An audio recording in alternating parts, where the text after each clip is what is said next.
Welcome to the deep dive. Great to be here. Today, we're embarking on a journey into a classical text, the Dhammapada commentary, specifically section 7. That's right, the story of a certain Brahmin. We're using excerpts that really detail his actions. And our mission really is to pull out the wisdom from what seems like a pretty straightforward story about observation, action. And what it means for you achieving big things through, well, small, consistent steps. Exactly. This is a deep dive for you, so let's jump right in. Okay, so the story starts simply. It's not some grand philosophical debate up front. No, it's grounded. We're in the Jetavana Grove, early morning. Yeah. And there's this Brahmin. He's just watching. I'm watching the monks getting their robes ready. Right. And the location detail is interesting, too. It mentions the place was overgrown with grass. Viruhatia, I think is the term used. Overgrown. That detail matters, doesn't it? It does, because that leads to the very first problem he notices. Right. He sees a monk's robe, the corner of it, dragging on this wet grass. Getting damp from the morning dew. Usava binduhitemi, a small thing. A really minor thing, you might think. Easy to ignore. But he doesn't ignore it. That's the key, isn't it? The observation itself. Being aware. Seeing those little points of friction, those imperfections. Whether it's out there or, maybe even inside ourselves. And he doesn't just think, oh, that's damp. He thinks, okay, this area needs clearing. Abaharita katuvade, it should be made free of green things. A practical thought.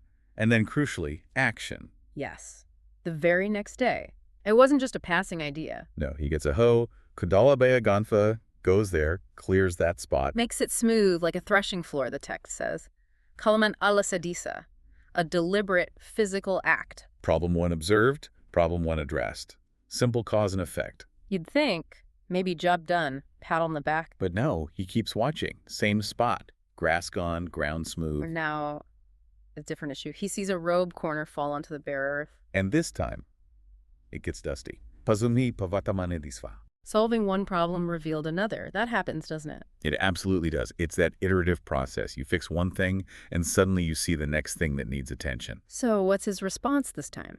He thinks, okay, need sand? Valuka okuritu vakidi? And again, he acts. Brings sand, spreads it out. Valuka ohartvo kiri. Another specific, targeted action. It's becoming a pattern now. Observe, identify, act. And the cycle continues. Another day, he's still there, observing. And the environment throws up a new challenge. Strong sun, Kantotapo, before noon even. He sees the monks are actually sweating sedemunyakande diswa while they're handling their robes. The heat is now the issue. So the thought process follows. We need shelter. A pavilion, Manchapakartu Vatedi. And what does he do? He builds one, Manchapakarisi. From grass to sand, now a structure. It's quite the progression, each step logical, prompted by what he sees. It really shows he wasn't starting with some grand blueprint, was he? He was just responding. Very responsive to the immediate need that his observation revealed. And it's not over yet. Right, one more step. Another day, another observation. This time, light rain. Vadalika ahosi. Just a drizzle maybe, but enough. Enough to get the robes wet again. Tintakavaraki bikutisva. He sees the wet monks, and the thought comes. We need something more permanent, something enclosed. A hall. Salakaredu vatidipe. And so he builds a hall. Salakarezi. Wow. So starting from noticing damp grass, he ends up constructing an entire hall. Exactly. Through this series of, you could say, small incremental improvements, each one addressing a very specific problem he saw. It's a pretty amazing transformation of that space. Not overnight, but step by step. Diligent, targeted effort over time. That seems to be the theme. And now the hall is finished. He doesn't just walk away. No, he decides to mark the occasion, to celebrate it. He organizes quite an event, actually. Invites the Buddha and the whole Sangha, the community of monks. Seats him in the hall he built, offers a meal, a proper dedication. And after the meal, there's this significant moment. He takes the Buddha's bowl. Which is the traditional way to request a teaching or a blessing. Anumodanataya. And this is where it all connects. He doesn't just say, here's the hall, venerable sir. No, he recounts the entire story. Everything.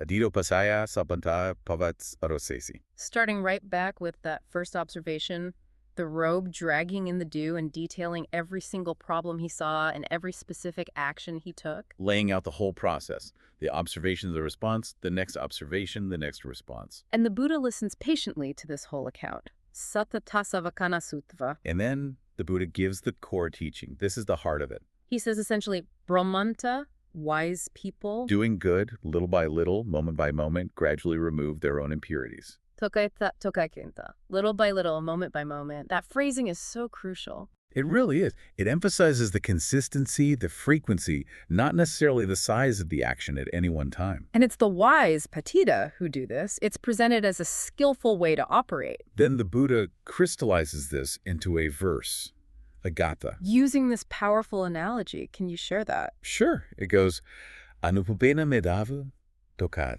kankaj kamaro rajataseva nita me malamatano. Okay, let's break that down. Anupupena.